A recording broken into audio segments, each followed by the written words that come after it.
Ang militar ng US ay may mga base sa iba't ibang panig ng mundo, pero may isang maliit na bahagi ng lupa na kadalasan ay hindi pinapansin ng karamihan sa mga Amerikano. Kung bigla itong mawala bukas, agad ding mawawala sa US ang pangunahing posisyon nila sa Pacific. Hindi rin ito Hawaii o isang lihim na black site. Ito ang nagtatakda kung gaano kabilis tutugon ng Amerika sa digmaan, nasa gitna at napapalibutan ng libu-libong milya ng karagatan. Masyadong malayo para protektahan, pero mahalaga para pabayaan. Kayang abutin ng misil at pwedeng paglunsaran ng mga bomber. Lahat dito ay nagpapakita ng kahinaan at pangangailangan. Kung may crisis sa Asia, ang unang totoong hakbang ay hindi nagmumula sa Washington, kundi rito. Halos walang nag-iisip tungkol dito hanggat hindi nila kailangan.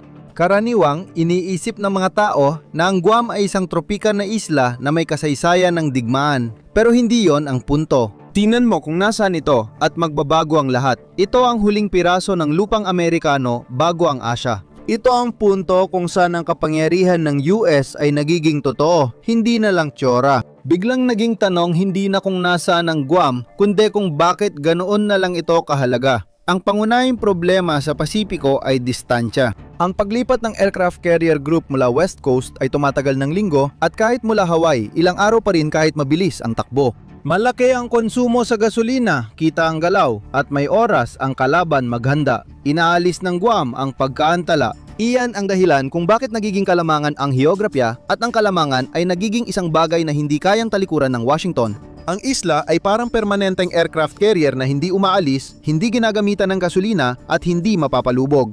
At bukod sa distansya, mas mahalaga pa ang kontrol. May base ang US sa Japan at presensya sa Pilipinas, ngunit kontrolado ito ng mga patakaran ng mga dayuhang gobyerno. Maaring magtakda ng mga limitasyon, magdulot ng pagkaantala o kahit hadlangan ng mga gobyernong yon ang US sa paglulunsad ng mga pag-atake. Wala ang mga problemang yon sa Guam. Ito ay ganap na teritoryo ng Amerika. At dito nagsisimulang maging delikado ang heograpya, hindi na lang basta nakaka-interes. Ito ang ganap na kapangyarihang maglunsad ng pag-atake nang walang pahintulot ng iba. Hinahati ng mga tagaplano ng militarang Pasipiko sa mga hanay ng isla. Ang una na dumadaan sa Japan at Taiwan ay abot at lantad sa mga misil ng kalaban. Ang Guam ang angkla ng ikalawang hanay ng isla. Nasa tamang distansya ito para magbigay ng maagang babala pero sapat na lapit para agad makagante. At ang balanse na yon ang dahilan kung bakit hindi ito mapapalitan. Ang heograpiyang ito ang nagtutulak na yon sa bagong estratehiya ng digmaan. Imbes na ituon ang puwersa sa isang lugar, ikinakalat ito ng US. Ang mas maliliit na isla ay ginagawa o inaayos sa Tinian at Saipan. Sentro ang Guam, ang iba pa ang mga sanga nito. Ikinakalat na ang eroplano at armas kaya dumami ang target. Hindi na kayang paintuin ng isang missile strike ang buong sistema. Pero ang kapangyarihang ito, ang estratehiyang ito ay may kaakibat na malaking puhunan at mga kahihinatnan. Naglaan ang gobyerno ng bilyon-bilyong dolyar para gawing pangunahing harapan ang Guam. Muling itinatayo ang Anderson Air Force Base para makaligtas sa direktang pag-atake. Electromagnetic shielding, matibay na infrastruktura laban sa pagsabog at mga sistemang nagpapatuloy ang operasyon kahit tamaan ng misil. May electromagnetic shielding ang pasilidad para magpatuloy ang operasyon kahit matapos ang missile strike o EMP attack. Kasabay nito, binubuksan ng militar ang Marine Corps Base Camp Blast. Ito ang unang bagong base ng Marine sa loob ng mga dekada. Libu-libong Marines ang inililipat dito bilang puwersang nasa unang hanay. Pero mahirap at magastos ang magtayo rito. Ang lupa ay porous limestone. Mas mahal dawin ang mga runway, pantalan at bunker dito kaysa sa mainland, pero sulit para sa US dahil mahalaga ang lokasyon. Sa ngayon, hindi na ito mukhang simpleng base network, kundi parang permanenteng forward command sa Pasipiko. Sa Opera Harbor, ina-upgrade ng Navy ang pasilidad para suportahan ang nuclear submarine at malakihang logistics. Gumagawa ang mga crew ng mga pinatibay na konkretong pier at mga espesyal na maintenance dock para sa mga Virginia-class na nuclear submarine. Ngayon, pwede nang kumpunihin at ipadala ulit ang mga barko nang di na bumalik sa Hawaii o California, kaya nababawasan ang oras ng pagtugon. Mas matagal na nanatili ang mga submarine sa pinagtatalunang karagatan at mas matagal na nanatiling aktibo ang fleet. Ngunit hindi lang militar ang dahilan kung bakit naging hindi mapapalitan ng islang ito. Ang sahig ng karagatan dito ay may dalang bagay na kasing estratehiko ng alinmang missile. Maaaring magdikta ang sahig ng karagatan sa paligid ng Guam sa kinabukasan ng pandaigdigang ekonomiya. Ang isla ay pangunahing tagpuan ng digital na trapiko sa karagatang Pasipiko sa pamamagitan ng mga fiber optic cable sa ilalim ng dagat.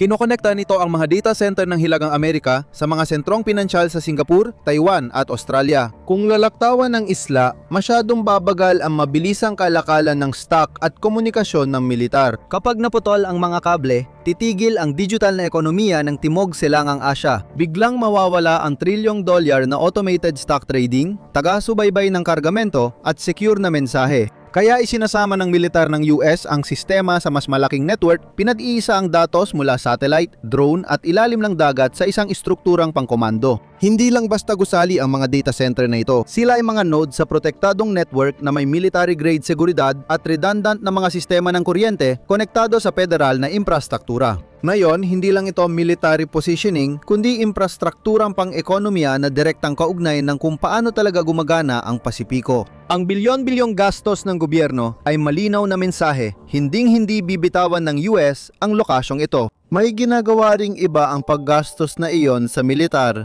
Umakit ito ng kakaibang atensyon, pero hindi sa military strategist, kundi sa mga bilyonaryo. Sa ganong proteksyon, tinatrato na ito ng kapital bilang infrastruktura at hindi bilang teritoryo.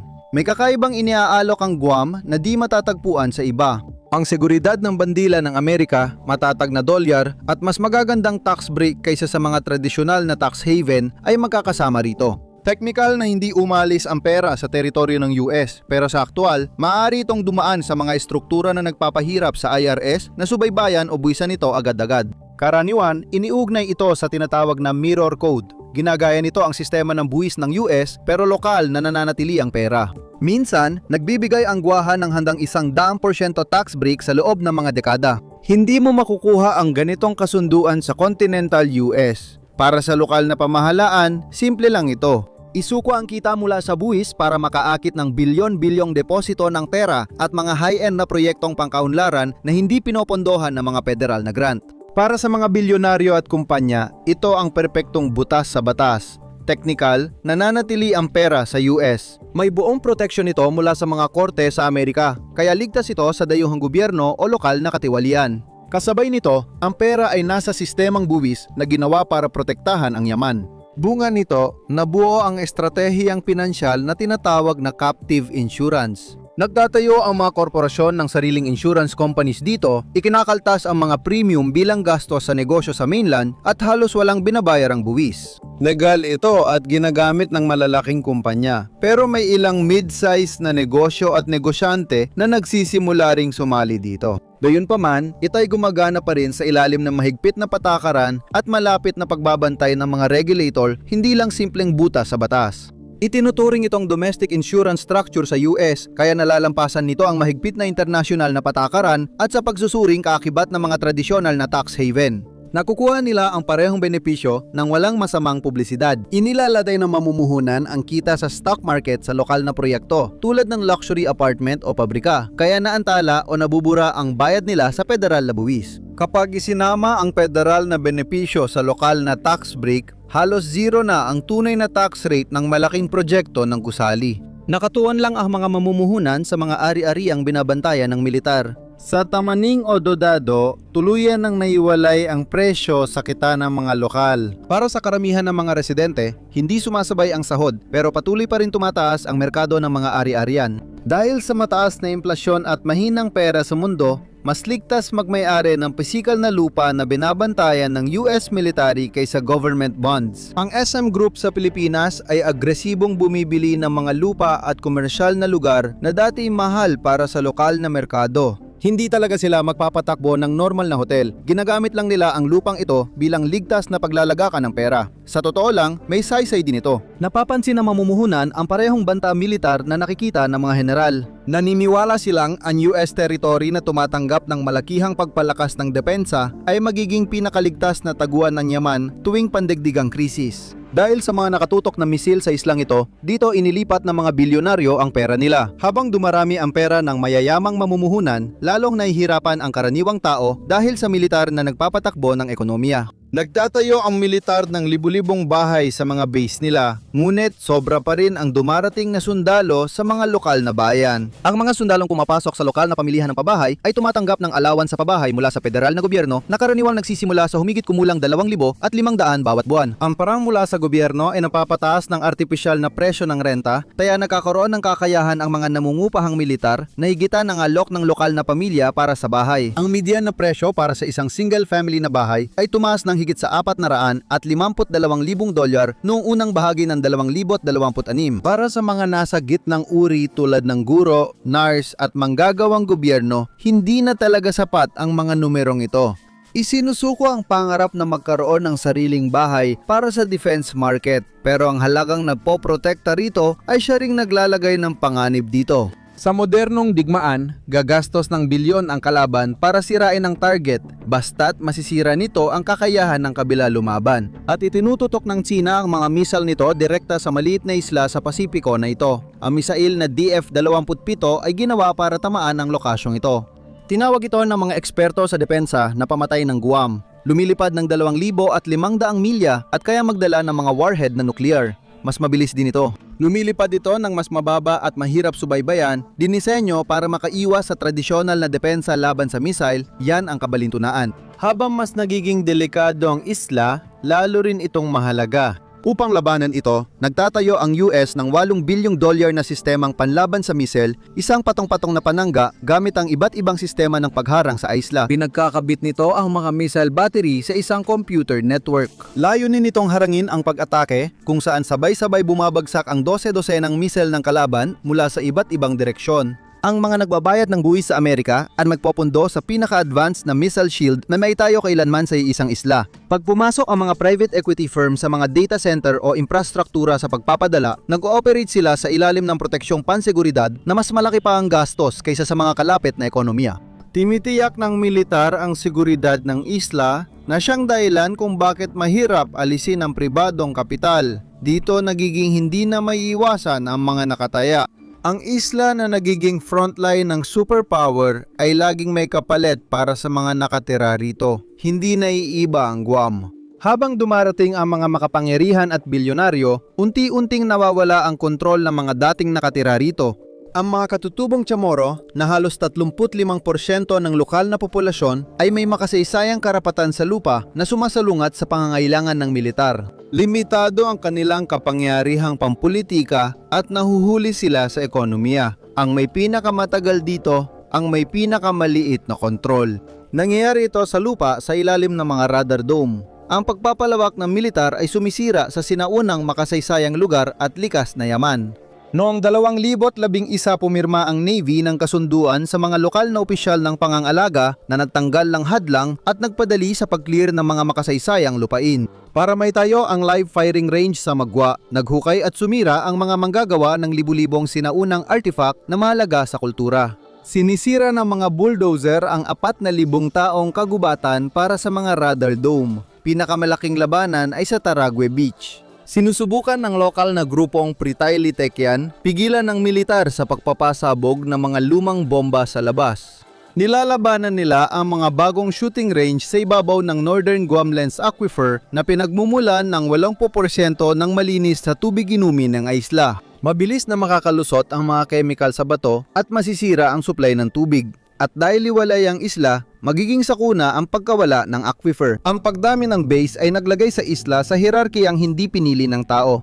Sa itaas, ang military-industrial complex na may walang limitasyong pondo at proteksyon ng federal na gobyerno. Sa ilalim nila, ang lokal na gitnang uri ang sumasalo ng implasyon mula sa mataas na sahod ng defense contractor. Sa pinakailalim naman, libo-libong migrante mula sa Marshall Islands, Micronesia at Palau ang nagtatrabaho sa mabibigat at mababang sahod na trabahong konstruksyon na nagpapaandar sa buong sistemang ito habang namumuhay sa ilalim ng missile shield na hindi naman para sa kanila. Ang mga pangyayari noong 2026 ang nagtakda ng eksaktong papel ng isla sa anumang digmaan sa inaharap. May legal ng pag-apruba ang plano para sa air at missile defense at mabilis ng mga unang kontrata. Tapos na ang panahon ng murang bili para sa mga bagong mamumuhunan. Plano ng militar na magtalaga ng isang Marine Littoral Regiment sa isla. Tinitingnan ng Washington ang islang ito bilang mismong pangunahing harapan, hindi bilang backup na base. Kung nais ng Estados Unidos na patuloy na magpalawak ng kapangyarihang militar sa Asya, dapat nitong kontrolin ang 3 pumilyang batong ito. Plano ng gobyerno na gumastos ng bilyon-bilyon sa infrastruktura sa susunod na 10 taon. Walang susunod na presidente ang tatalikod dito. Isang isla na di pansin ng karamihan sa Amerikano ay pinag-aagawan ng mundo. Ang Washington ang nagbuhos ng semento at nagkabit ng mga radar. Ipinrograma ng Beijing ang hypersonic missiles at ipinadala ang mga barko sa dagat ng Pilipinas. At ang mga katutubong tao ron ay kailangang harapin ang mga epekto ng isang napakalaking larong militar na pinlano libu-libong milya ang layo.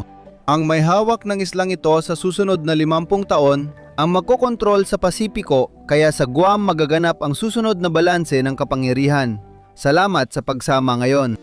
Sana nagustuhan ninyo ang video. Kung gusto pa ng ganitong content, mag-subscribe at i-on ang notifications. Malaking tulong po ito. Salamat ulit, makita tayo sa susunod sa MAPAC.